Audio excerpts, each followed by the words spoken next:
नवाबशाह में हरासमेंट जो शिकार परवीन रिंद पेरे उघाड़ी अदालत पहुती है। संदसि चवण आहे त केस तां हथ खणण लाइ दबाव विधो पियो वञे। अदालतुनि मां इंसाफ़ जी उम्मीद आहे। या अहम ख़बर नाज़रवान सां शेयर कयूं पिया। अदालत पई केस जी ॿुधणी दौरान जवाबदार गुलाम मुस्तफ़ा राजपूत बि पेश थियो। जज मोकल ते हुजण करे ॿुधणी 9 मार्च ताईं मुलतवी कई वई आहे। मुतासिर शागिर्दाणी परवीन रिंद जो चवण आहे त केस तां हथ खणण लाइ दबाव विधो पियो वञे। अदालतुनि मां इंसाफ़ जी उम्मीद आहे।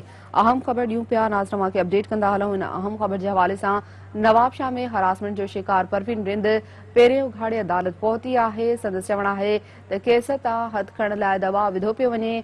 अदालतुनि मां इंसाफ़ जी उम्मीद आहे। अदालत में केस जी ॿुधणी दौरान जवाबदार गुलाम मुस्तफ़ा राजपूत बि पेश थियो। जज मोकल ते हुजण करे ॿुधणी 9 मार्च ताईं मुलतवी कई वई आहे।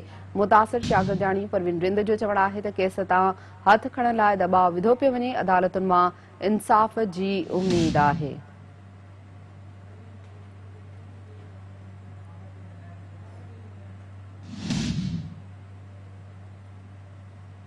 अहम ख़बर के हवाले से नाज़रवान के अपडेट करे रहा आहियूं। नवाबशाह में हरासमेंट जो शिकार परवीन रिंद पेरे उघाड़े अदालत पहुती है। संदसि चवण आहे त केस तां हथ खणण लाइ दबाव विधो पियो वञे। अदालतुनि मां इंसाफ़ जी उम्मीद आहे। अदालतुनि में केस जी ॿुधणी दौरान जवाबदार गुलाम मुस्तफ़ा राजपूत भी पेश थियो। जज मोकल ते हुजण करे ॿुधणी 9 मार्च ताईं मुलतवी कई वई आहे।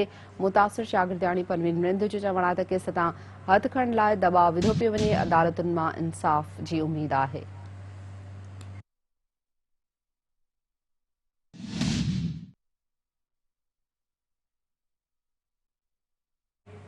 ब्रेकिंग न्यूज़ नाज़रवान सां शेयर करे रहा आहियूं। नवाबशाह मां जिते हरासमेंट जो शिकार परवीन रिंद पेरे उघाड़े अदालत पहुती है। इन हवाले से नाज़रवान ॿुधाइनि पिया। संदसि चवण आहे त केस तां हथ खणण लाइ दबाव विधो पियो वञे। अदालतुनि मां इंसाफ़ जी उम्मीद आहे। नाज़रवान ॿुधाइनि पिया। अदालत में केस जी ॿुधणी दौरान जेको आहे जवाबदार गुलाम मुस्तफ़ा राजपूत भी पेश थियो। जज मोकल ते हुजण करे ॿुधणी 9 मार्च ताईं मुलतवी कई वई आहे। तफ़सील मालूम कयूं था। नवाबशाह मां सन टीवी न्यूज़ जे रिपोर्टर रफ़ाकत आराई खां। रफ़ाकत, छा तफ़सील आहिनि? हिरासमेंट जो शिकार परवीन रिंद पेरे उघाड़े अदालत पहुती है। जी बिल्कुल ही PMU अस्पताल जी डॉक्टर परवीन रिंद हिरासमेंट केस जी अॼु ॿुधणी थी आहे, जेका 9 मार्च ताईं मुलतवी कई वई आहे जज जे मोकल ते हुजण जे करे। ऐं जेका डॉक्टर परवीन रिंद आहे उहा पेरे उघाड़े अदालत पहुती आहे। ऐं उन खां सवाइ जेको जवाबदार आहे, जेको राजपूत जवाबदार आहे, उहो बि अदालत में पेश थियो आहे। ऐं उन खां पोइ जेको पेशी खां पोइ डॉक्टर परवीन रिंद अदालत 12 सन टीवी न्यूज़ सां ॻाल्हायो आहे। हुन चयो आहे त मूंखे केस तां हथ खणाइण लाइ मुख़्तलिफ़ तरीक़नि सां धमकियूं मिली रहियूं आहिनि। ऐं जेके मुंहिंजा ॿिया इस्ताद आहिनि उहे गिरफ़्तार नथा कया वञनि। उहे पंहिंजी सीटनि ते वेठा आहिनि, उन्हनि खे मुअतल बि न कयो वियो आहे। ऐं जेको हाणे मूंखे अदालतुनि मां इंसाफ़ जी उमेद आहे। बाक़ी यूनिवर्सिटी इंतिज़ामिया ऐं पुलिस ते हुन बेइतमादी ज़ाहिर कई आहे। हुन चयो त जेको केस जी IO आहे मरियम भुट, उहा केस जी जांच सही न पई करे।